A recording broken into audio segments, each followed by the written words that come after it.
जय महाराष्ट्र।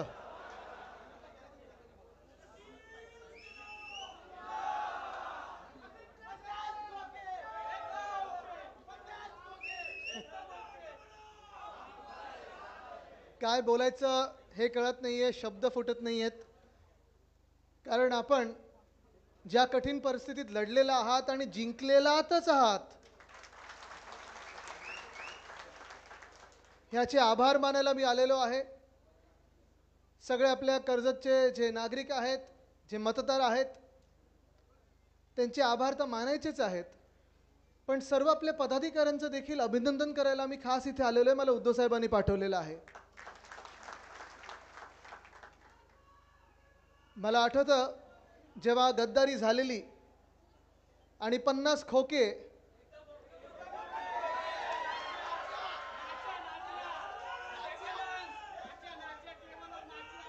जेव्हा 50 खोके एकदम ओके झालं होतं, तेव्हा वातावरण असं होतं की आपल्या पक्षाचं काय होणार, आपला पक्ष राहणार की नाही राहणार, किती लोक जात आहेत, किती लोक थांबत आहेत, असं सगळं चित्र निर्माण केलं होतं.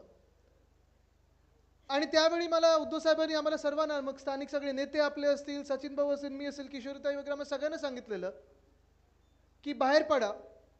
आपण जे आपल्या 2.5 वर्षाच्या महाविकास आघाडीच्या काळात काम केलेलं आहे ते अभिमान वाटण्यासारखं काम केलेलं आहे. जनतेला भेटा आणि जनतेचे आशीर्वाद घेत राहा. आणि मला आठवतं तेव्हा ज्या काही पहिल्या 5-6 सभा झाल्या होत्या, त्याच्यातून बाहेरची, मुंबई बाहेरची पहिली सभा ही आपल्या कर्जतमध्येच झाली होती.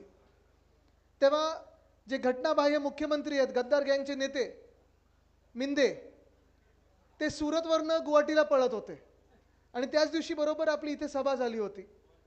आणि जे वातावरण होतं त्याच दिवशी, मी घरी जाऊन उद्धव साहेबांना सांगितलं, बरं माझ्यासोबत त्या दिवशी संजय दिना पाटील जी होते ते आता खासदार झालेत. आणि हे जे वातावरण होतं, मी उद्धव साहेबांना सांगितलं होतं की घाबरायची गरज नाही. आणि ते तर कोण घाबरतच नाहीत, उद्धव साहेब तर मुळात घाबरतच नाहीत. पण लोक आपल्या सोबत आहेत, महाराष्ट्र आपल्या सोबत आहे. कारण जे आपण काम करून दाखवलेलं आहे त्याचसाठी महाराष्ट्राची जनता, काय देशाची जनता देखील आपल्या सोबत आहे. आणि कालच शंकराचार्यजी जे घरी आले होते, उद्धव साहेबांनी आम्हाला सर्वांना आशीर्वाद दिले.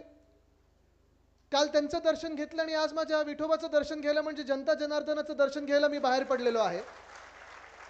हीच आपली वारी आहे, महाराष्ट्र स्वाभिमानाची आहे. आणि काल देखील त्यांनी सांगितलं होतं, मला वाटतं बाहेर प्रेसमध्ये येऊन सांगितलं आणि आम्हाला पण सांगितलं, आमच्यासोबत जे तिथे काही नेते मंडळी होते त्यांना देखील सांगितलं की धर्मात सर्वात मोठं पाप हा विश्वासघाताचं पाप असतं. ह्याच्यापेक्षा दुसरं मोठं कुठचंही पाप नाही आहे. आणि जो विश्वासघात करतो तो मुळात हिंदूच नाही आहे. आणि म्हणून कालचं स्टेटमेंट जे आहे त्यांचं, कदाचित त्यांनी धर्माचार्य म्हणून सांगितलेलं आहे. त्यांनी ते काही राजकारणात जात नाहीत, राजकारणावर बोलत नाहीत. पण ते मातोश्रीला ह्या कारणासाठी आले कारण वंदनीय हिंदू सम्राट बाळासाहेब ठाकरेंबद्दल असलेलं त्यांचं प्रेम आणि आदर, आणि उद्धवजी जे करत आहेत ते म्हणजे खरं हिंदुत्व, जे सर्वांना सोबत घेऊन चालणारं हिंदुत्व आहे. घर पेटवणारं नाही, तर घरात चूल पेटवणारं हिंदुत्वाचे आहे. त्यांनाच आशीर्वाद द्यायला हे घरी आले होते. हे हे हे आशीर्वाद फार महत्त्वाचे आहेत. कारण आज बघा तुम्ही, जेव्हा त्यांनी सांगितलेलं आहे जे खरं आहे, त्यांनी तेच सांगितलं की मी राजकारणात बोलत नाही, पण धर्माचार्य म्हणून बोलायचं झालं तर धर्मात विश्वासघाताशिवाय कुठचाही मोठं पाप नाही. हे पाप ह्या गद्दारांनी केलेलं आहे आणि त्यांना धडा आपण लोकसभेत शिकवलेला आहे आणि पुन्हा एकदा विधानसभेत त्यांना शिकवायचा म्हणजे शिकवायचाच.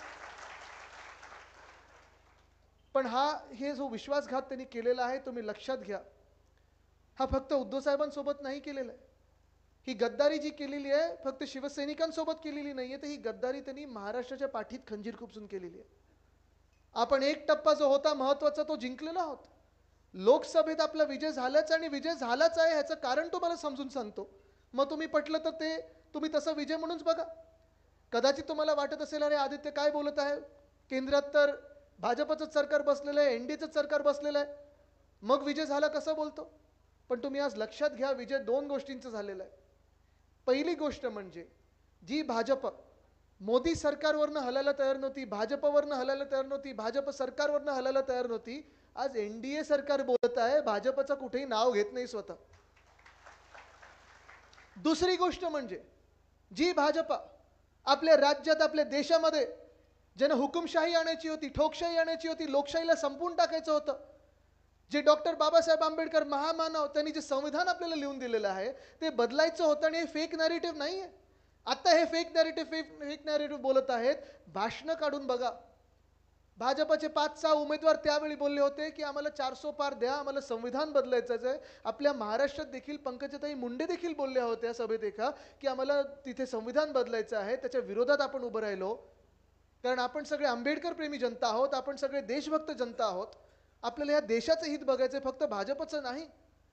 आणि जर 400 पार झाले असते, 400 पार काय 300 पार जरी झाले असते, 300 पार काय 272च्या जरी पार झाले असते, तर यांनी भाजप सरकार स्थापन केलं असतं आणि आज सर्वांच्या घरावर बुलडोजर आणला असता, तुमचा आमचा आवाज दाबला गेला असता. पण इथे देशाचा मोठा विजय झालेला आहे. आपल्या उत्तर प्रदेशमध्ये असेल, महाराष्ट्रामध्ये असेल, अगदी कुठे इतर सगळ्या राज्यांमध्ये असेल, आपण पाहिलं असेल जे वातावरण होतं परिवर्तन घडलं आणि आपण भाजपला आपलं संविधान बदलण्यापासून रोखलेलं आहे. ह्याचसाठी मी सर्व आपल्या देशाचं अभिनंदन करतो. लोकशाही आपण वाचवण्याचा प्रयत्न जो करत होतो तो यशस्वी ठरलेला आहे. पहिला टप्पा आपण पार केलेला आहे, पण आता दुसरा टप्पा देखील तेवढाच महत्त्वाचा आहे. ज्या निवडणुका लागणार आहेत, महाराष्ट्राची लागणार आहे, झारखंडची निवडणूक लागणार आहे, मराठा हरियाणाची निवडणूक लागणार आहे आणि ह्या 3 राज्यांवर देखील ह्या केंद्र सरकारचं भवितव्य खूप आता आधारित आहे. मध्यंतरीच्या काळात ममता दीदी घरी येऊन गेल्या. ममता दीदी असतील, अखिलेश यादव असतील, हे सगळेच आज आपण पहा भाजप 240 वर जरी असली तरी आपण इंडिया आघाडीचे जे पक्ष आहोत ते 237 वर आहोत. खेळ हा कधीही घडू शकतो आणि केंद्रात देखील आपलं सरकार लवकर येणार हा विश्वास घेऊन बाहेर पडलेलो आहे. पण हे झालं देशाचं. महाराष्ट्राबद्दल बोलायचं झालं तर आपण पहा गेल्या 2 वर्षात आपल्या राज्यात काय वातावरण ठेवलेलं त्यांनी बनवून ठेवलेलं. आपल्या राज्यामध्ये जे घटनाबाह्य सरकार, आणि मी घटनाबाह्यच म्हणत राहणार जोपर्यंत हे बाद होत नाहीत तोपर्यंत घटना बाह्यच आहेत. पण जे आपण सतत बोलत आलोय की ना संविधान बदलायचं आहे, लोकशाही संपवायची आहे, त्याचं पहिलं आणि प्रथम उदाहरण म्हणजे महाराष्ट्र आहे, आपलं महाराष्ट्र राज्य आहे. मला तुम्ही सांगा आपल्या संविधानात कुठेही असं लिहिलंय का की 40 गद्दार 40 चोर जेव्हा पळून जातात तेव्हा ते मुख्यमंत्री बनू शकतात किंवा मंत्रिपदाची शपथ घेऊ शकतात राजीनामा न देता आणि निवडणूक न लढता? असं कुठेही आपल्या संविधानात लिहिलंय का? मग झाले नाही घटनाबाह्य. संविधानाच्या विरोधात त्यांनी कारवाई केलेली आहे. लोकशाहीचा जर विचार केला आपण तर गेल्या 2 वर्षामध्ये, गेल्या 2.25 वर्षामध्ये ना मुंबई महानगरपालिका, पुणे महानगरपालिका, नवी मुंबई महानगरपालिका, ठाणे महानगरपालिका, वसई विरार असेल, कोल्हापूर असेल, सोलापूर असेल, नागपूर असेल, कुठेही ह्यांची महानगरपालिका निवडणूक घेण्याची हिंमत झालेली नाहीये. कारण ह्यांना भीती सतत वाटत आहे ते महाविकास आघाडी जिंकणार आणि हे आपण पाहिलेलं आहे. हे सगळ्यांच्या मनात आहे, ते त्यांच्या मनातली भीती आहे, भाजपच्या मनातली भीती आहे. पण लोकशाही आपल्या महाराष्ट्रात संपवलेली आहे. संविधान बाजूला ठेवून काम चाललेलं आहे आणि जे काही वातावरण आपल्या राज्यात होतं, आपल्याला सांगितलं जायचं की आता महायुती जे काय आहे ना, ते महायुती सांगतात आम्ही जगातल्या सर्वात मोठ्या पक्षाबरोबर आहोत. भाजप म्हणजे तुम्ही बघा जगातला सर्वात मोठा पक्ष मानणारा स्वतःला असा हा पक्ष आहे. जास्तीत जास्त इलेक्टोरल बॉन्ड कोणाकडे होते? बीजेपी. जास्तीत जास्त पैसे कोणाकडे होते? यंत्रणा सगळी ईडी, आयटी, सीबीआय कोणाकडे होती? पोलीस कोणाच्या हातात होते? निवडणूक यंत्रणा कोणाच्या हातात होती? सगळं भाजपकडे असताना देखील जगातला सर्वात मोठा पक्ष पण 9 वर आलेला आहे लोकसभेच्या सीटमध्ये. आणि आपण ज्यांना त्यांनी संपवायचा प्रयत्न केला, आपले 40 गद्दार पळवले, 12 खासदार पळवले, मुंबईसारख्या शहरामध्ये साधारणपणे 45 ते 50 नगरसेवक पळवले, सगळं काही पळून देखील आपण पण 9 वर आहोत आणि जगातला सर्वात मोठा पक्ष पण आपल्याच बरोबरीला आणून ठेवलेला आहे. हा या मातीचा चमत्कार आहे. कारण ही माती साधू संतांची आहे, ही भूमी वीर लढायांची आहे. आणि आपण पाहत असाल आज जे वातावरण बनलेलं आहे, कदाचित आपल्याला वाटत असेल की 2च महिने राहिले, 3च महिने राहिले निवडणुकीला, पण निवडणूक ही प्रत्येकाच्या मनामध्ये सुरू झालेली आहे. कारण आत्ता पण ही निवडणूक जिंकल्या मुंबईत असो, कुठेही असो, मी जिथे जातोय, कोणाच्या लग्नात असो, कुठे कोणाच्या बारसात असो, सगळे उद्धव साहेबांना येऊन सांगत आहेत, उद्धवजी हमने आपको वोटिंग किया है, आम्ही तुम्हाला उद्धवजी मतदान केलं, तुम्हाला डोळ्यासमोर बघून ठेवलेलं आहे मतदान, आणि तुम्हाला पुन्हा एकदा नोव्हेंबरमध्ये तुमचं सरकार बसवायलाच लागेल, महाविकास आघाडी सरकार बसवायलाच लागेल, हे आम्ही आता पक्क ठरवलेलं आहे. आहेत ना आमच्या वरळीमध्ये देखील हायराईज सोसायटी आहेत, जे आम्हाला वाटायचं आधीपासून की नाही आपल्या बाजूनी कधी येऊ शकत नाहीत. शिवडीमध्ये आहेत, अनेक मतदारसंघात आहेत. आपल्याला साधारण पदाधिकारी म्हणून वाटतं जेव्हा आपण मतदानाच्या नोंदणीसाठी जातो किंवा प्रचारासाठी जातो किंवा मतदानाच्या दिवशी मतदार उतरवायला जातो, हा खास करून तुम्हाला पण अनुभव आला असेल. एखादा बंगला दिसला, एखादा थोडा आपल्याला काही वेगळ्या स्तरावरचे लोक दिसले की आपल्याला वाटतं अरे हे आपले मतदारच नाही आहेत. पण आज तुम्हाला सांगतोय मी, हे देखील आपले मतदार झालेले आहेत. कारण आपली 2.5 वर्ष महाविकास आघाडीची आणि ह्या महायुतीची 2 वर्ष जर तुम्ही पाहिलीत तर आज महाराष्ट्राचे हाल करून ठेवलेले आहेत. ते प्रत्येकाला वाटते की आता परिवर्तन घडवायचं म्हणजे घडवायचंच आहे, बदल आम्हाला हवा आहे आणि महाविकास आघाडीचं सरकार पुन्हा एकदा आम्हाला बसवायचं आहे. हे चित्र आहे. नितीनजी तुम्ही सांगत होता तुम्ही 17,000चा लीड दिलाय, कदाचित 25,000चा लीड मिळेल. मी तुम्हाला सांगतो इथे महाविकास आघाडीचं सरकार जे येईल, तुम्हाला नुसतं इथे कर्जतला 17,000 नाही, 25,000 नाही, 50,000चा लीड घेऊन तुम्हाला जिंकायला लागेल. कारण आपल्याला ही गद्दारीची जी कीड लागलेली आहे ती एकदाच नष्ट करायला लागेल, दूर करायला लागेल. तुम्ही विचार करा इथे. ठीक आहे, पुढे निघतो मी आता. पण हा आत्मविश्वास पाहिजे. पण एकच आहे, आत्मविश्वासावर नुसतं चालणार नाही, आपल्याला मेहनत पण तेवढीच घ्यायला लागणार आहे. कारण लोकसभेच्या वेळी जसं त्यांनी पूर्ण बळ वापरलं, पुढचे 3 महिने ह्या घटनाबाह्य सरकारला, खोके सरकारला 40 अलिबाबावर 40 चोर, त्यांना सगळ्यांना पक्का माहिती आहे की त्यांचा हरणं जे आहे ते लिहून ठेवलेलं आहे, पक्का आहे, त्यांची हार पक्की आहे. आणि म्हणूनच ते सगळं जे काही छलकपट आहे ते वापरायचा प्रयत्न करतील. ते सगळं काही घरोघरी येऊन तुम्हाला विकत घेण्याचा प्रयत्न करतील. तुम्ही विकले जाणार आहात कोणी? महाराष्ट्राचा स्वाभिमान तुम्ही कोणी विकणार आहात? महाराष्ट्राचे जे हाल झालेले आहेत त्याच्यावर तुम्ही कोणी शिक्कामोर्तब करणार आहात? नाही करू शकत आपण. मग हे नाही जमलं तर धमकवायचा प्रयत्न करणार, तुमच्यावर खोटे केसेस टाकण्याचा प्रयत्न करणार, तुम्हाला धमकी देण्याचा प्रयत्न करणार. कोणी घाबरणारे इथे कोण आहेत का? हातवरती करा. घाबरणारे असतील तर इथे कोणाला जागा नाही, ते तुम्ही मग जा दुसऱ्या पक्षामध्ये. इथे सगळे शिवसैनिक आहेत, इथे महिला आघाडी बसलेले, कोणी घाबरत नाही. तुमच्यावर मध्ये हल्ला झाला प्रसादजी, मी तुम्हाला हॉस्पिटलमध्ये येऊन भेटलो होतो आणि तुम्ही देखील तेच सांगितलं होतं की पाठून वार करून गेला, समोरून आला असतं तर घेतलं असतं शिंगावर. ही ताकद आहे आणि घ्यायचंच आहे शिंगावर, कोणाला सोडायचं नाही. पण आज तुम्हाला सांगतो सावध राहणं गरजेचं आहे आणि तेवढंच काम करणं गरजेचं आहे. कारण आता हे खोटे अफवा पसरायला लावणार की हा येतोय, तो येतोय, असं होणार, तसं होणार.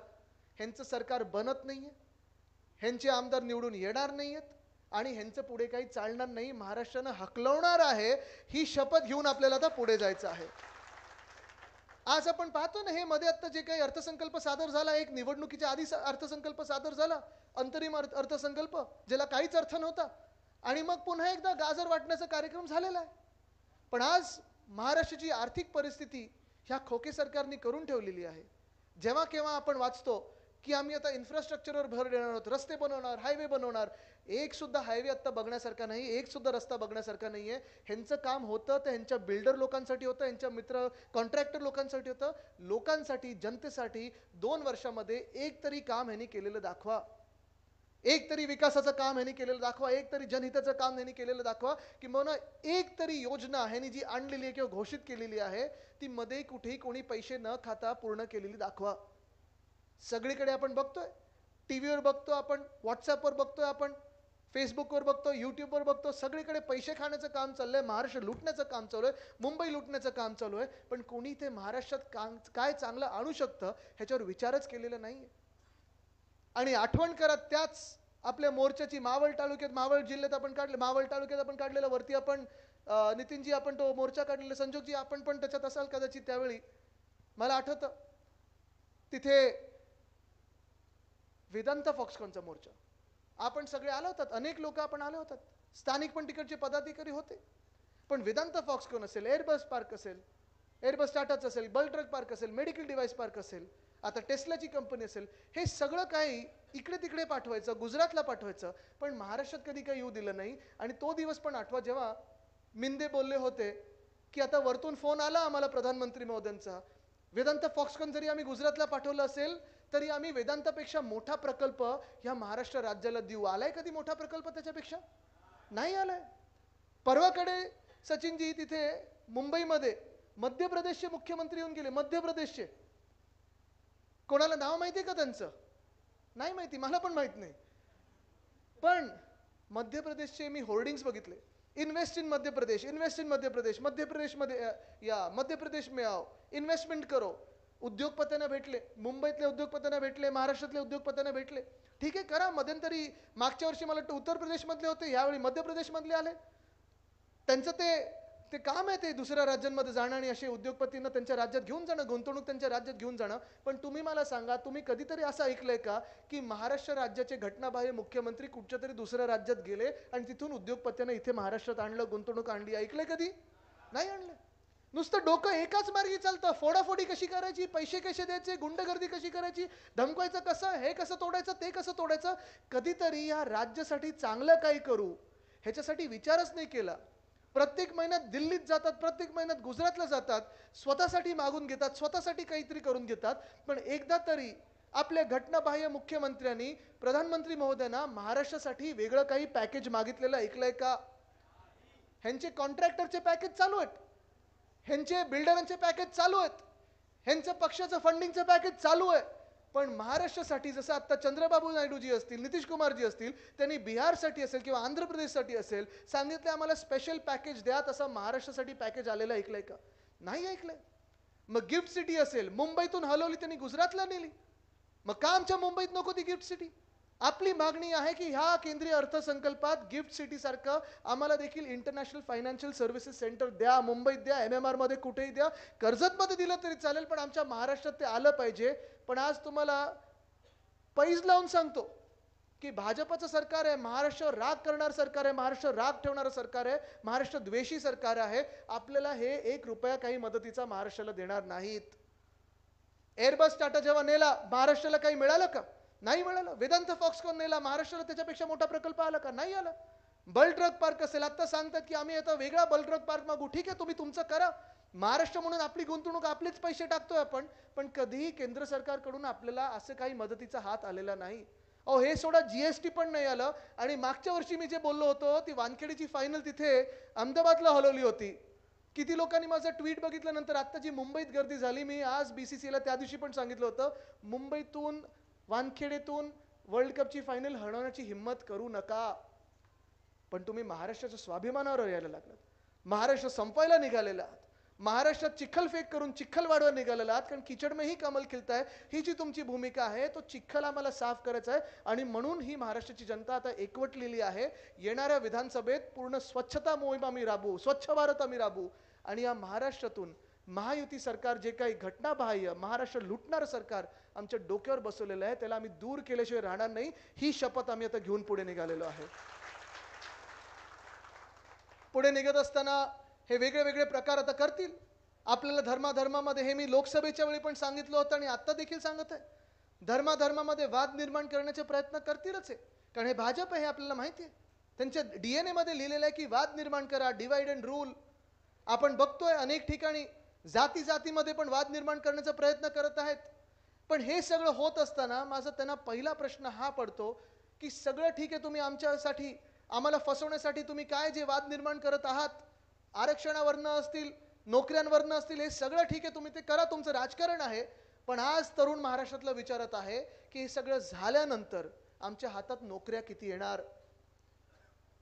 मुंबईमध्ये आपण पाहिलं असेल, 17,500 पदांची भरती होती, पोलीस भरती होती. माहितीये का किती लाख मुलांनी अप्लाय केलं, त्यासाठी किती लाख मुलांनी नोंदणी केली आहे? ऐकले कोणी आकडा?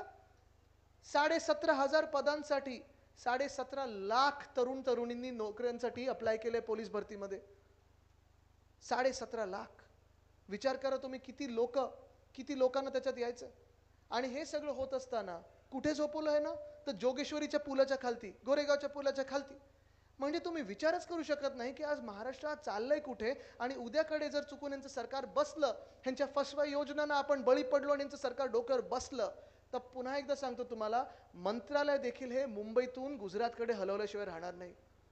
एका बाजूला असं महायुतीचं सरकार आहे, एका बाजूला असं भाजपचं सरकार आहे, आणि दुसऱ्या बाजूला जी उद्धव बाळासाहेब ठाकरे ही व्यक्ती आहे, विश्वासू व्यक्ती आहे, ज्यांच्यावर उद्योगपती पण विश्वास ठेवतात, शेतकरी पण विश्वास ठेवतात, महिला देखील विश्वास ठेवतात, आपले कामगार वर्ग देखील विश्वास ठेवतो की हा माणूस आपल्याला कधी फसवणार नाही, महाराष्ट्र हिताचाच विचार करेल, देश हिताचाच विचार करेल.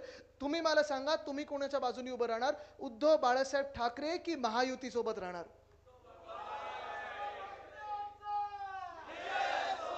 कारण महाराष्ट्राचे चित्र पुढचं हे तुमच्या हातात आहे. तुम्ही ते आर्टिस्ट होणार आहात. महाराष्ट्राचे चित्र कसं घडवायचं हे तुम्ही ठरवायचं आहे. जर हे भाजपचं सरकार आलं, जसं मी सांगितलं, मंत्रालय तर गुजरातला हलवतीलच, उद्योग देखील तिथे हलवतील, आणि कामगार कायदे जे आहेत, खास करून मी तुम्हाला सांगायला आलेलो आहे, ते देखील हे बिघडवणार आहेत, बदलणार आहेत. फिक्स टर्म एम्प्लॉयमेंट असेल, 100 दिवसाचं एम्प्लॉयमेंट असेल, मालक तुम्हाला कधीही काढू शकतो, नोटीस न देता काढू शकतो. हे सगळं जे भाजपच्या मनात आहे ते आपल्याला रोखणं गरजेचं आहे. आणि ते जर रोखलं तर आणि तरच आपला महाराष्ट्र हा आघाडीवर राहील. नाही तर आत्ता आपण जसं 6 की 10 राज्यांच्या मागे राहिलेलो आहे, तसा आपला विकास दर कमी होत राहील आणि आपल्या घरात चूल पेटणार नाही, पण भाजप आपलं घर पेटवायला लागेल. तुम्ही ठरवायचं आहे तुम्ही कोणासोबत उभे राहणार. भाजपसोबत उभे राहणार आहे की उद्धव बाळासाहेब ठाकरेंसोबत उभे राहणार आहे. आणि म्हणून आजपासून हा प्रत्येक दिवस महत्त्वाचा ठरणार आहे. प्रत्येक दिवस हा प्रचाराचा ठरणार आहे. प्रत्येक घरोघरी मशाल ही पेटलीच पाहिजे. प्रत्येकाच्या मनात मशाल ही पेटलीच पाहिजे. कुठेही आता गफलत होता कामा नाही, कुठेही आता गडबड होता कामा नाही.